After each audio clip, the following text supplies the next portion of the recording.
नमस्कार दोस्तों। इस लेक्चर में हम प्रमेय नंबर 1.10, 1.11, 1.12 ये 3 थ्योरम करेंगे जो कि कोई काम की नहीं है, बकवास है, ऐसे ही बना दी बिना मतलब में।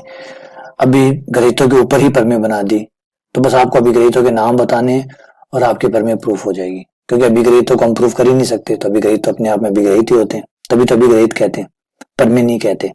अभिगणित वो शुरुआती नियम है जिनको सिद्ध नहीं किया जा सकता, तो ये प्रमेय बना दिए, तो आपको सिर्फ अभिगणितों का नाम लिखना है, वो सत्य हो जाएगी। देखिए इन तीनों ही बकवास प्रमेय को देखिए। पहले प्रमेय नंबर 1.10 जो कहती है यदि एक्स वाई जेड किसी क्रमित क्षेत्र कोई क्रमित क्षेत्र है एफ के अवयवों हो तो तथा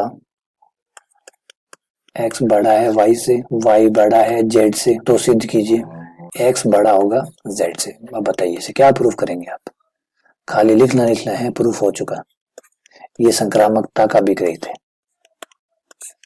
दिया है एफ क्रमित क्षेत्र है, अतः क्रम के अभिगणितों को संतुष्ट करेगा। क्रमित क्षेत्र है अतः क्रम के अभिगणितों को संतुष्ट करेगा, इसलिए क्रम के अभिगणितों को संतुष्ट करेगा।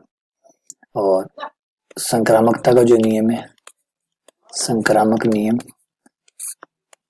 O2 के अनुसार, क्रम अभिगणित का जो संक्रामक नियम है O2 पर के अनुसार अगर x y से बड़ा है, y z से बड़ा है, तो फिर x जो है वो z से बड़ा होके रहेगा। ये लीजिए, ये प्रूफ हो गया। मैंने कहा ना अभिगणित बताना है बस आपको, इसमें प्रूफ करने लायक कुछ है ही नहीं। बस आपको ये देखना है कि कौन सा अभिगणित है, कौन से ये चीज आई है।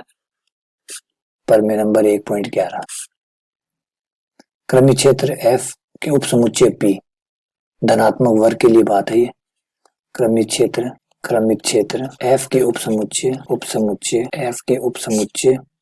P जिसे धनात्मक वर्ग कहते हैं का प्रत्येक अवयव क्षेत्र F के शून्य से बड़ा है, यानी P का हर अवयव 0 से बड़ा होगा।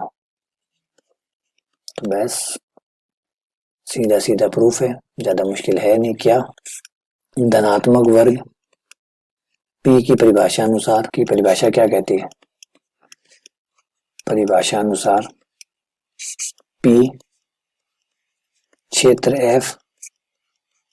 F के धनात्मक अवयवों का समुच्चय है। धनात्मक वर्ग P की परिभाषा अनुसार P जो है वो F के धनात्मक अवयवों का समुच्चय है। और धनात्मक अवयवों की परिभाषा अनुसार यदि A बिलोंग्स टू P है तो A धनात्मक है, और अगर A धनात्मक है तो A 0 से बड़ा है। चाहे वो धनात्मक हो तो वो P में होगा, और P में है तो वो धनात्मक होगा। ये हमें सिद्ध करना है कि P का हर अवयव 0 से बड़ा है। तो बस मैंने कहा ना कुछ ही नहीं है इन प्रमेय में। एक्चुअली ये प्रमेय है ही नहीं, ये बस नियमों को याद दिलाने के लिए है कि भाई कौन सा नियम से ये आया है, ये किस बात से आया, तो आपको नियमों को याद रखना है, ये प्रमेय होती जाएगी। चलिए अगला प्रमेय नंबर 1.12 जो कहती है यदि क्रमित क्षेत्र F के शून्य से बड़े सभी अवयव P के अवयव है, यानी P में शून्य से बड़े सारे अवयव है, तो प्रूफ। अब क्या बकवास कर रहा है इसमें, क्या कह रहा है कि 0 से बड़े सारे अवयव P में। P में कौन होते हैं? धनात्मक अवयव कौन होते हैं? जो 0 से बड़े होते हैं। तो P में जो अवयव होंगे 0 से बड़े होंगे। धनात्मक वर्ग की परिभाषा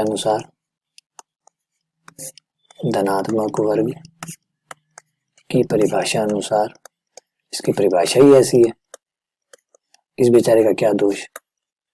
परिभाषा अनुसार यदि A P से बिलोंग करता है तो A ग्रेटर देन होगा 0, अतः P के सभी